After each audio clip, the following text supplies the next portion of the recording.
All of her students bring in their pennies to help the victims of Superstorm Sandy. But first, breaking news from this morning about a Yuba City man killed in a rollover accident. I'm Laura Vandermeer, and here's your ADTV webcast for Wednesday, November 14th, 2012. A 74-year-old man died today after being pulled from a partially submerged vehicle in a drainage ditch east of Meridian. Two farm workers discovered the overturned red Honda sedan at about 9:50 a.m. in a ditch south of Maroney Road. Rodney Dunn talks about what he and Damon Oliver found. I seen the car in the lake, and I didn't know if it had been dumped there. So I immediately called my boss and I said, "Hey, do you know there's a car in the lake down here?" And he said, "No." And I said, "Well, it looks fresh, then you better get down here." And I jumped off the cliff and jumped on top of the car and leaned down and looked inside of it, and we seen the body. He was just laying like he tried to get out maybe or something. He was in between the seats with his head down under the water, and I said, "There's someone in the car," and he jumped down there and started trying to.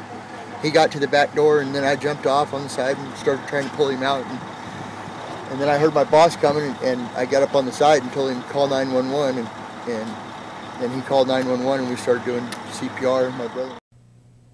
Paramedics and firefighters tried to revive the victim, but efforts were unsuccessful. The victim's name was withheld pending notification of his family members. And a penny drive to aid Superstorm Sandy relief efforts has taken hold at Arboga Elementary School in Olivehurst, with students raising more than $435.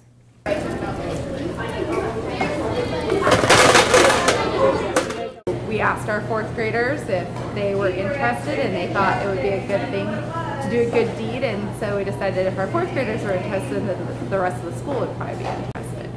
Small here and there.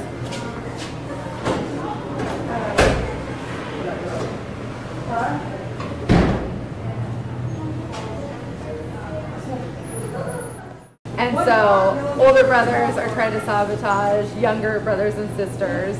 Younger brothers and sisters are trying to sabotage the older brothers and sisters. So we've turned it into kind of a fun way to do a good thing.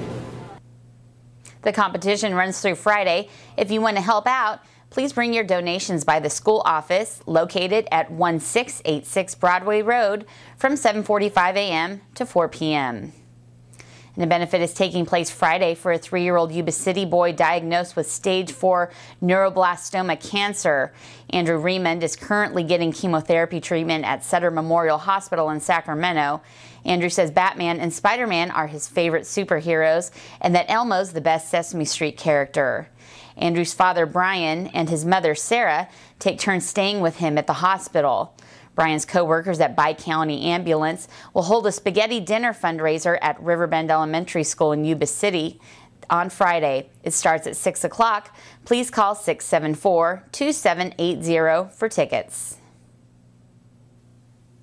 A man driving a white Buick sedan was rammed twice at about 11 a.m. on Chestnut Avenue near Olivehurst Avenue by an older primer gray Ford Mustang.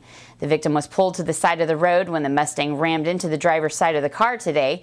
He exited his vehicle just as the Mustang rammed his car a second time and then narrowly missed him.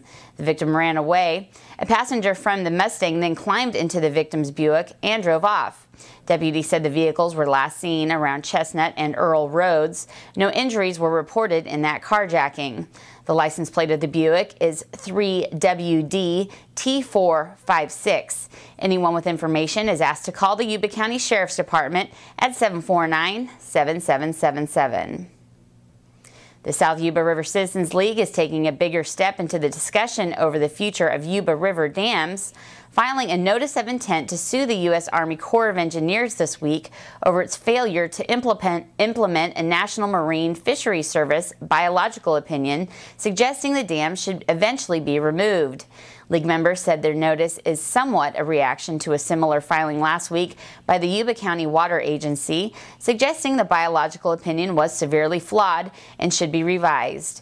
In the long term, the opinion calls for the removal of the Daguerre Point and Englebright dams to aid passage for endangered fish species, though critics have said the cost to do so in both dollars and environmental effects are prohibitive. And a Sutter County connection to a gold heist is one of our most read stories online today. About $1.3 million in precious gems and gold were stolen from the California Mining and Minerals Museum in Mariposa in September. Yesterday, state and local law enforcement officials served warrants in Sacramento, El Dorado, and Sutter counties and arrested 3 men. They are 41-year-old Jonathan Mattis, 43-year-old Matthew Campbell, and 40-year-old Edward Rushing III. They were arrested in connection with that robbery. Mattis and Campbell were arrested on suspicion of robbery and other charges, while Rushing was taken into custody on suspicion of multiple felonies, including drug charges. Reporter Rob Parsons is working on a follow-up to that story for tomorrow's paper. And that's your ADTV Webcast for Wednesday, November 14th, 2012. For updates on these stories and more, go to AppealDemocrat.com or pick up a copy of the AD, your Yuba Sutter news leader, at your favorite newsstand.